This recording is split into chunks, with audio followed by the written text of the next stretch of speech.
In this video I'm going to show you how to remove the spark plugs and replace the leads on a Peugeot 306. This one's a 99 model. Some tips before you start: each time you do a spark plug, only remove one of the leads when you're replacing it. If you remove too many and you mix them up, this can sometimes affect the timing on most vehicles. So do one at a time, remove one lead, remove one spark plug and replace it.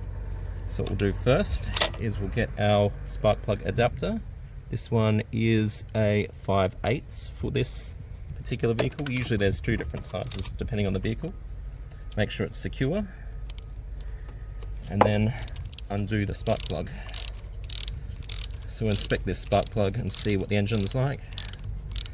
Now it looks like this engine either doesn't run properly or is damaged, but we'll see what could be causing that issue. Usually you can tell by the spark plugs.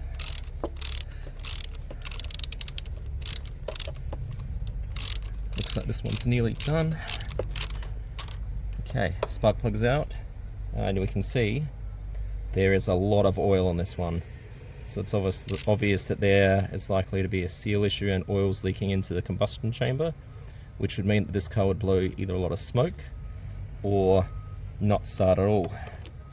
Now, when you go to put back a spark plug, so we'll pretend this is a new one, there's a few tips you need to know. Make sure you line it up. So I'll move this piece just to make it easier to line up. We'll just screw it in lightly. Just make sure it doesn't get cross-threaded. And what I'll do is I'll retrieve my tool and then we'll go on further. So what we'll do now is we'll put the ratchet attachment on, make sure it's going the right direction, so click it in. Now with the spark plug, it's recommended to turn them about 1/4 turn tight, so not too tight, otherwise you could strip the bolts threads or the spark plug threads, which would be then a nightmare to fix back up. So what we'll do is we'll do it a 1/4 turn. That should be all it requires. Just read the manual and the specifications and the spark plug specifications, and that'll give you the right ideas. So now when it comes to replacing the lead, luckily or not, if you've got a whole view here which you can see, follow the lead back, unclip it from its spot, find the exact spot it goes to.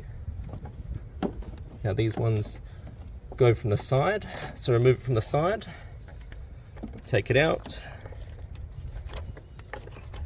Now with your replacement lead, we'll just pretend this is the replacement. You'll feed it back through.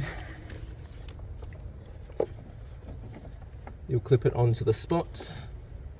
So this is why you do them each individually. If you were to take these all off at once, you wouldn't know which spot it goes on, which would then affect the timing, the starting and the running of the vehicle. Then you put the boot and the plug back on top, line it up. Make sure that's secure and tight, and once that's secure and tight, you're ready to move on to the next lead down to the exact same. Follow the exact process and follow the exact order to make sure that you don't have any issues. Otherwise it's as simple as that. And thanks for watching.